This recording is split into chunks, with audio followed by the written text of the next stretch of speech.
get sidetracked on Palm Sunday. He went on to the cross because that's the work that God had given him to do, and he was not going to get sidetracked. Friends, the devil will do his best to cause you to lose your focus so you don't get the job done. You are called to live a Christian life. You are called to live in victory. The devil will do his best to trip you up and get you sidetracked so that doesn't happen. You are called to reach others for him. You are called to be a vessel that he flows through. The devil will do his best to get you sidetracked so that doesn't happen. You are called to live a life where you love one another, even those that aren't lovable. And the devil will do his best to get you sidetracked so that doesn't happen. I had one person say, more than one, but one time somebody said to me, well, if they can do that and go to heaven, then I ought to be able... You know my response to that is, they haven't made it to heaven yet, so maybe you ought to just mind your own business and do what God's told you to do. You can thank God I'm not your pastor. Because sometimes I get a little fed up with nonsense. Amen. The devil will do his best to cause us to lose our focus. Why? Because if we lose our focus, we don't get the work done that God's called us to do.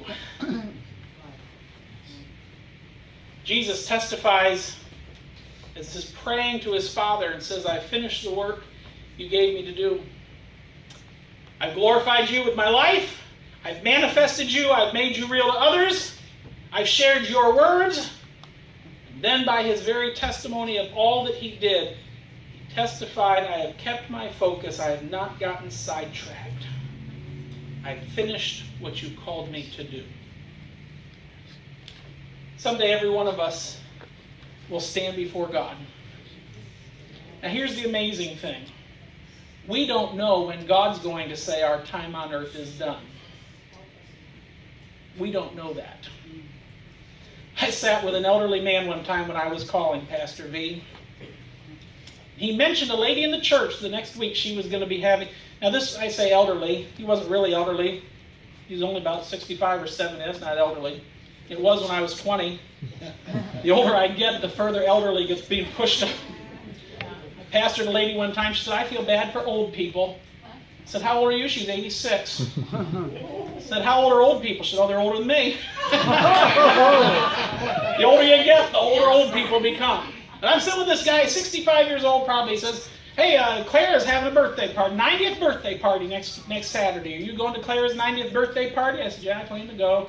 He said, I'm going to try to go too. He said, the poor old thing probably be your last one. Ooh. That was nice of him, wasn't it? 6 months later, I was at that man's funeral. Ooh. And guess who was one of the mourners that filed by the casket? Clara. Yeah. She went on for another 8 years. He was putting her out.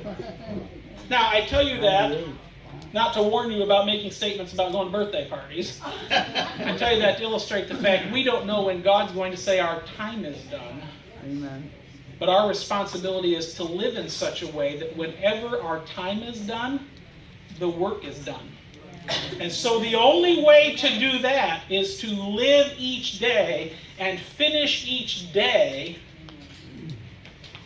So today